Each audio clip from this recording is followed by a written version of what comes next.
आदरणीय हर्षवर्धन पाटील साहेब यांचा आज 63वा वाढदिवस आणि त्या कार्यक्रमानिमित्त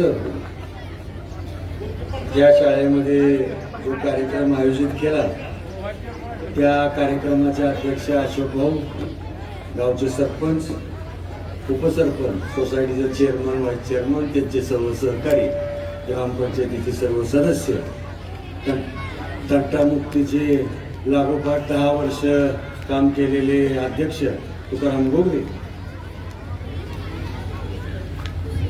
सर्वांची नावं काय घेत नाही, संस्थेचे सचिव उदयशिव पाटील, संस्थेचे सर्व संचालक, सन्माननीय व्यासपीठ,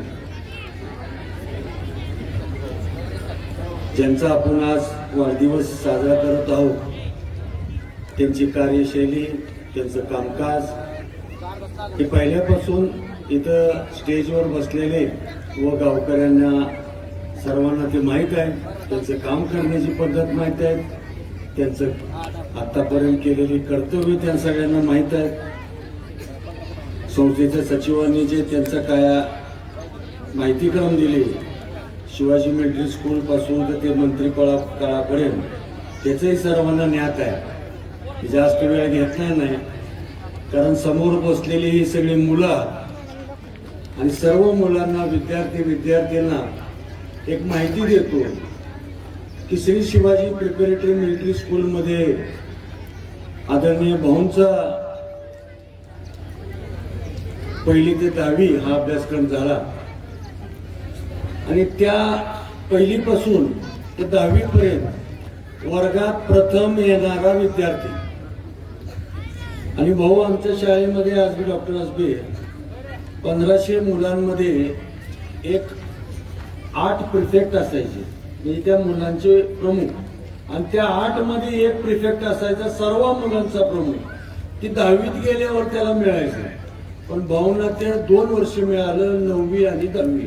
का मिळालं तर ते नेतृत्व गुण, ते सर्वांना मिळून मिसळून वागणारं त्या शाळेमधला विद्यार्थी म्हणून त्यांचं जी नेतृत्व गुण जी दिसून आलं ते शाळेच्या काळापासूनच दिसून आलं.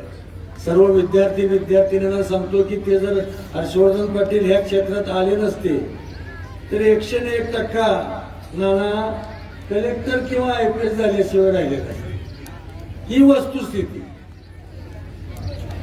त्यामुळं सर्व विद्यार्थिनींनी आपल्या संस्थेचे ते अध्यक्ष आहेत, त्यांना आदर्श डोळ्यासमोर ठेवूनच आपण जर आपल्या विद्यार्थी या शाळेतली वाटचाल जर सुरू ठेवली तर 100% यश आल्याशिवाय राहणार नाही. परत एकदा सर्व गावकऱ्यांच्या, शाळेच्या, व्यासपीठाच्या वतीनं त्यांना अनेक शुभ आशीर्वाद देऊन मी थांबतो. जय हिंद, जय महाराष्ट्र. धन्यवाद आदरणीय भाऊ, मनपूर्वक धन्यवाद. यानंतर सन्माननीय सुरेशजी शिंदे